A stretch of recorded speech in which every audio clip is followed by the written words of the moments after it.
Hey, we got Drewz Viewz here, and I'm back for a little Car Tuesday. Still here, really, with Legend of Korra Season 2. Just watched Beginnings Part 1, which is Episode 7. Gonna roll right into Part 2, Episode 8 here. So, the setup so far, well, Korra's, I guess, learning this as she had amnesia. She's learning what's going on with the original Avatar, as are we. Well, she's in this healing water type of setup. I think with fire benders or masters or whatever helping her, so they look like at least dressed in red and everything. And I guess Juan, the character here, what we're finding out is the original Avatar. He first got the fire power from this lion turtle. I'm assuming in this part we're going to see the other three. It's really cool art style that they switched to with the flashback here. Very Chinese inspired, I believe, like a wood carving picture book or something almost. So yeah, we'll see. I guess the Chews are ostensibly ruling this one city that he's from. That the lion turtle there is the fire. He got in touch with the spiritual side, so there's a bunch of forest spirits that can also turn humans into half spirit things or make their faces strange and whatnot, or kill them if they want to, I guess.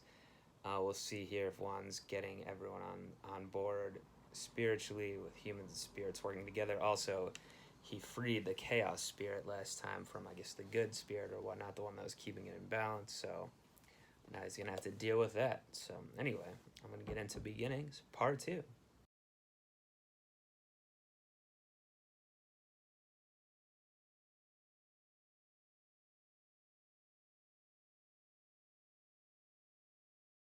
All right, so obviously both parts of the episode, but especially the second part showed exactly how the world as we know it now in this series and Avatar and in Korra started. Spirit realm portals had opened up, splintering the humans. I guess the lion turtles were assisting the humans due to this, and they're not exactly spirits themselves either, like elemental things. I don't exactly know what to call them, but they have the powers they can give. So they're helping the humans until they decided to leave at the end once the Avatar was formed. And the spirits went back to their own realm once Vaatu was put away there. And then we saw the Avatar gets passed on. So the spirit of Rava is what runs through these avatars.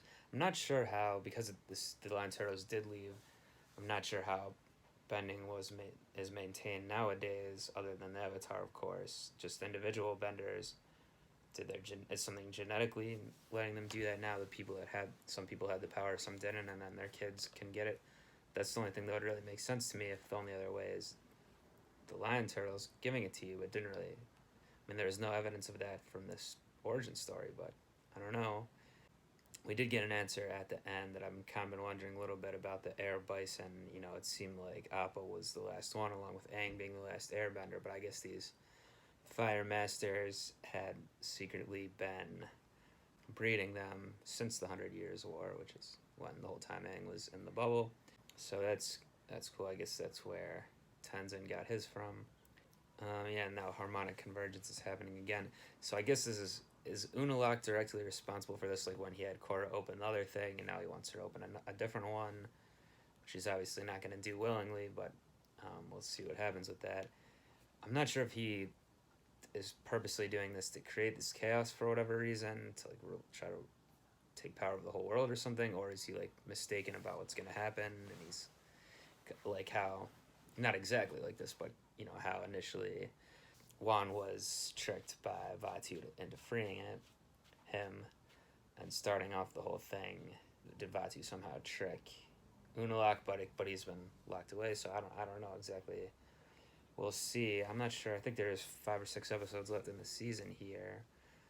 Basically 3 episodes in a row with Korra only, like Korra herself actually only being in like a minute each of the episodes, but she's clearly getting the full backstory now, as are we.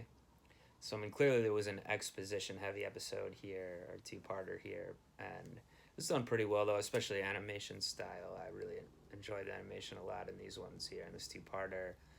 Like I said, the sound effects and the battle were very good. Voice acting was okay. Sometimes with the more, exposition-y lines, I don't know, it's not necessarily the fault of the voice acting if it doesn't come across great, maybe the writing, but overall it's pretty good two-parter. Definitely gave us some background that we didn't get even in the original Avatar series. And like I kind of said in part one, the light versus dark aspect is a little cliche, but there's only like so many creation stories you can kind of have, I suppose, especially with the setup they have already with this.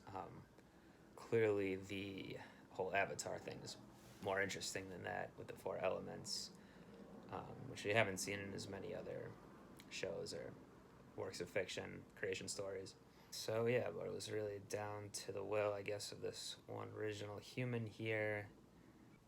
And I guess if he hadn't broken up them, the two, the dark and light spirit initially, Rava and Fatu, then the Avatar wouldn't have started and then humanity wouldn't have progressed, I guess. So it was necessary at the time, as it still is now, even with the more highly advanced society that Korra is living in. Maybe that is what Unalaq wants, just because he's so old school like that. He just wants to take it back to all the old ways, and he thinks that having spirits run amok is is like the old way, I guess. Well, I'm gonna find that on out, and I'll do so next time with Korra Season 2, Episode 9. Do join me back for that one on Next Card Tuesday.